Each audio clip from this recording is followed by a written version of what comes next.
Get your lungs with blood and thunder when you see the blue whale. Oh, hello, Ahab.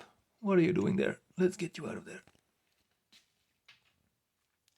Now, this is the blue whale. Well, that's how I called this machine when I first saw it. Well, to be exact, this is a Torpedo Dynacord S, and the first machine I saw that was a torpedo in blue like this one was actually a Dynamic S. Not much difference between those two machines, except for that the Dynamic S had some more decimal tabs, but that's it. Anyway, before I continue, Colombine, merci pour obtenir cette machine merveilleuse pour moi. C'est vraiment fantastique. Because I was looking for one for quite some time.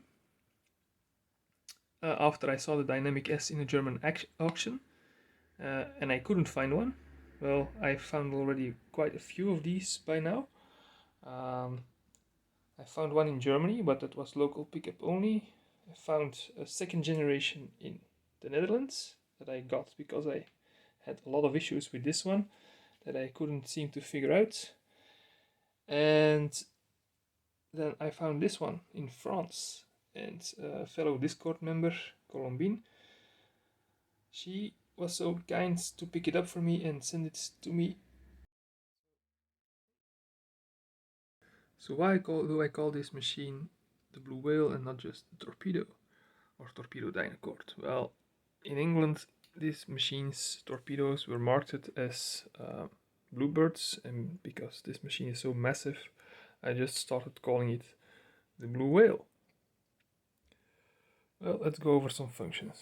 Over here we have blue, middle of ribbon, and red setting, and if all the keys are up, then you have your stencil setting.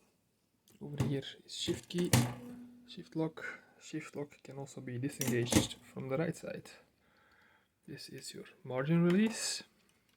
This key is for setting your margins. You just press this one and then you move your, well, first you move your carriage to the margin, then you press this one, and then you can select with your carriage where you want to have your margin.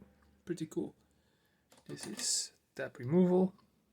This one is a tab bypass. Well, it bypasses everything because it sends the carriage all the way to the left. Because all these tabs make use of the same mechanism as the margin release, it doesn't stop at your margin, which is kind of odd if you ask me. This is tab sets. This is a keyboard jammer.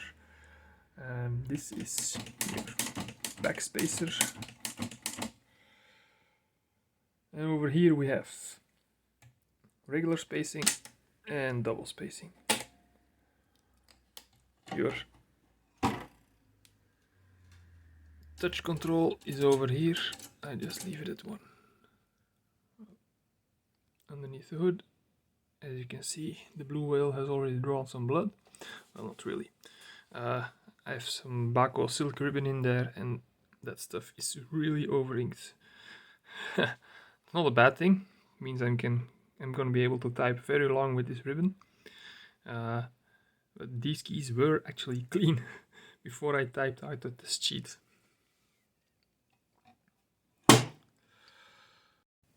Moving on to the carriage. Over here we have your reset all tabs. This one is your ratchet release. There we go. You have a knob on each side. This is your carriage release, line spacer setting, turn lever, lift platen knob, and if you press it, you can also rotate it freely.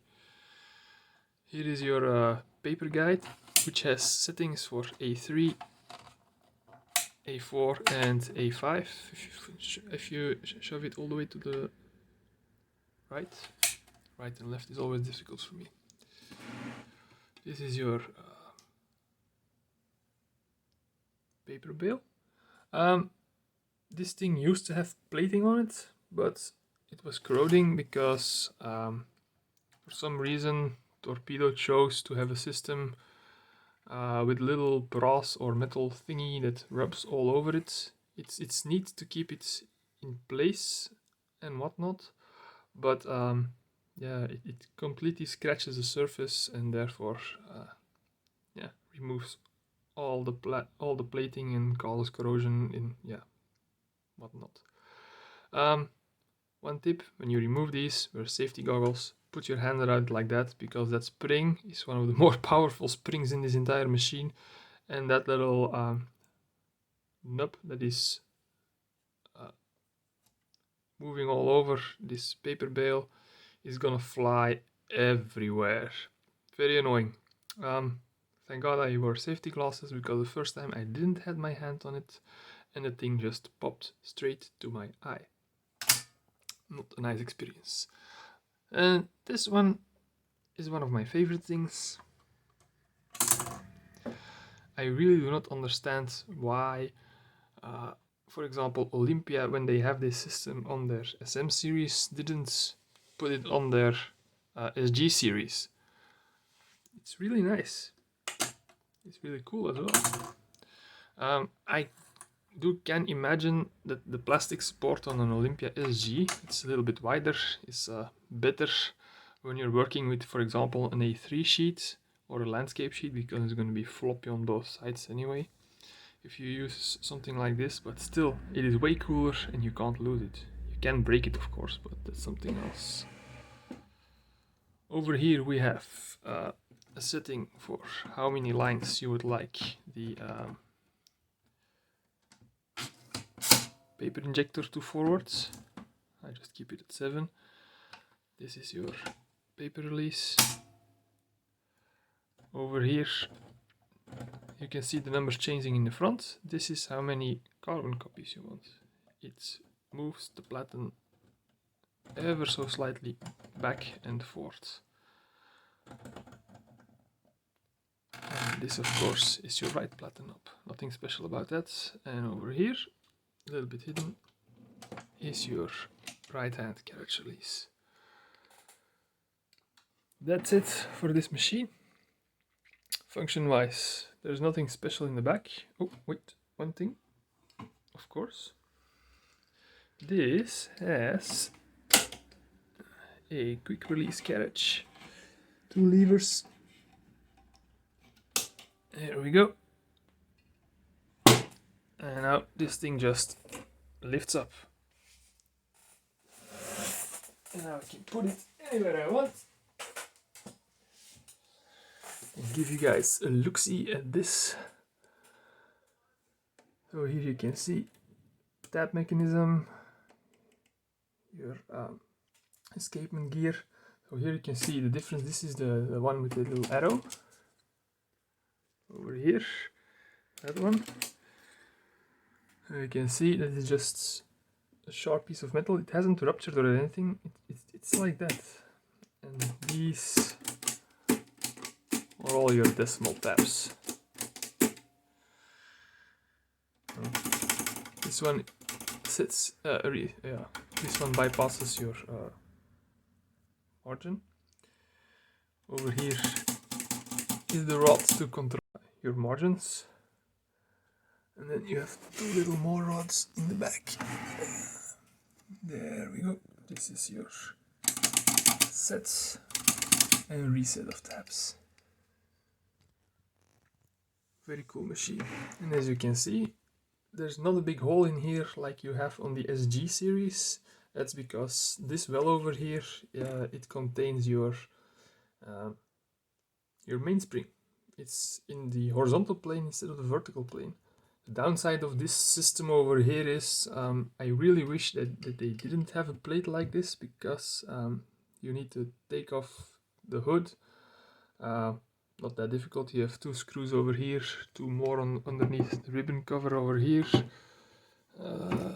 here, and the entire thing comes off.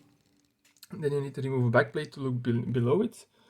But still, it's a bit of a pain, because in the Olympia series, the SG 1 and 3, you can just remove your platen, and then you have also access over here.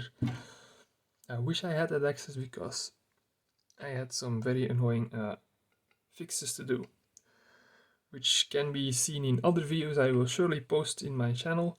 I think by the end this channel is gonna be full of Torpedo Dynacord movies. The majority of it is anyway. So I'm gonna put the carriage back on this thing. Fairly easy as well. There we go.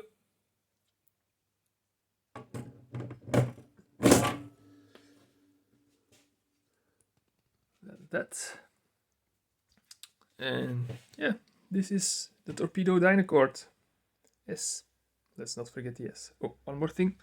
Normally there should be, of course, a little guide over here. The pictures I saw of other Dynacords is that the thing is made of plastic, and it was completely missing on mine. So unfortunately, yeah, I don't have it.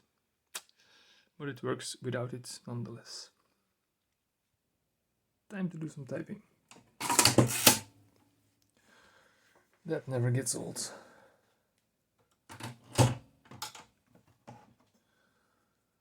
Alright, maybe I should set my margin a little bit further to the left.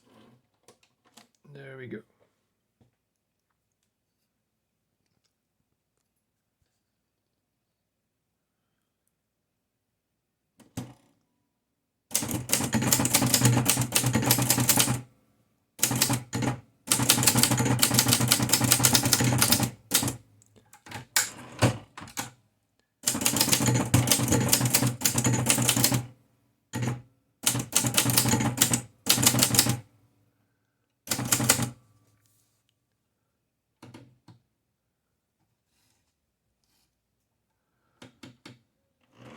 Yeah, I still have some minor issues with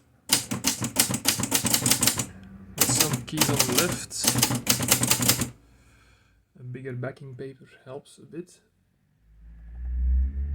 Now I just put in 2 sheets of regular paper so I could demonstrate the paper injector. But if you see some of my fixing videos, you'll see that the problem used to be a lot worse.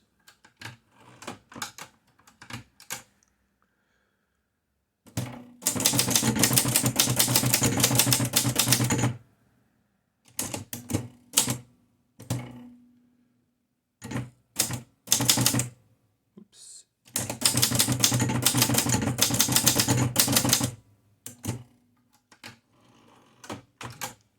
This machine also has some double spacing, which is kind of cool. For example, when you want to make sure everything is loud and clear and it's important.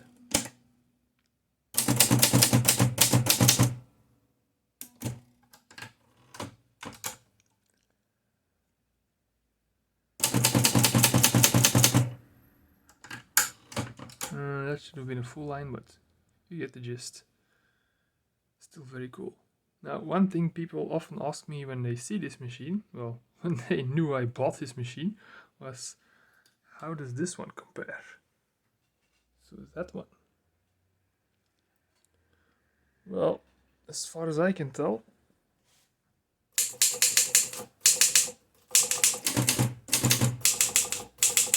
this one is still lighter and snappier.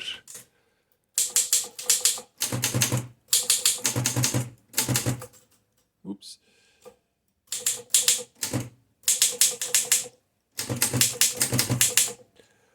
And this one.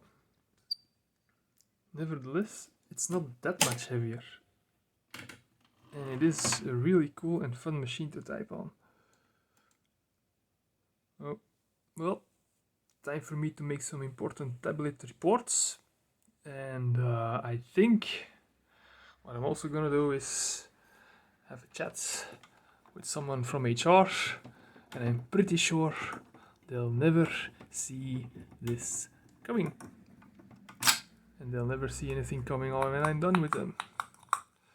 Goodbye.